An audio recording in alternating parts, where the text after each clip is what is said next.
So I've had the privilege to know Emily my entire life, and if you've ever met her, I think you would agree with me that when Emily enters the room, the world becomes a bit more magical, and the room for possibility and imagination just becomes expansive. When I think of Emily, I think of her fun-loving spirit and creative energy that she just wants to spread with everyone around her. All this collaboration, a lot of new people. She was always meeting new friends and inviting people and encouraging people to bring their friends.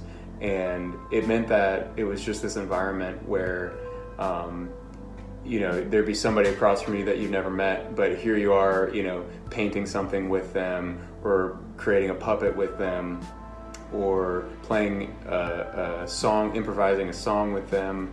Emily just really has a way of trusting people's own instinct and really supporting me and trusting myself and realizing the creativity that I have inside of me is innate.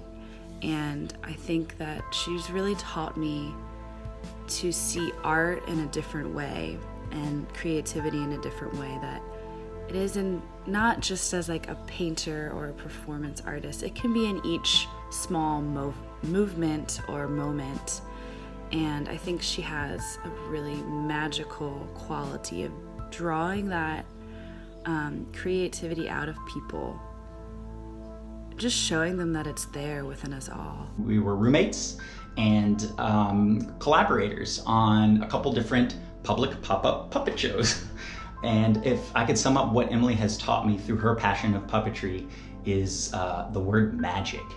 I think that puppets are just, hey Shep, hey Mr. Godsey, or Eric, what do I call you? You can call me whatever you want. Okay, whatever you want. Oh, Shep. So you're talking about Emily Hall. I am. I love her. She's amazing.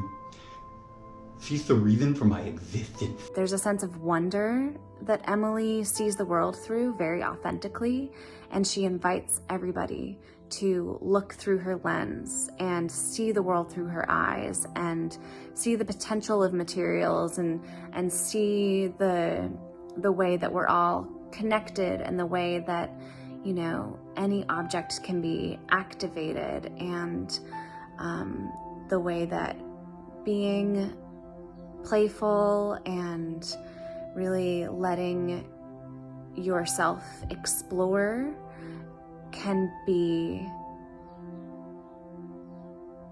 feel good.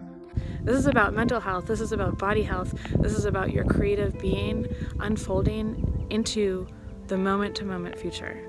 This is about you. This isn't about me. I'm just here to hold the space for you because I'm ready to do it, and I've been thinking about this for years, and it's finally blooming. It's been budding for a while.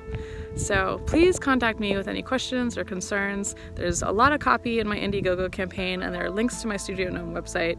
So if I haven't answered the questions that you're looking to be answered there, please send me a message on any of my social media platforms, and I will definitely get back to you. Okay. Cheers.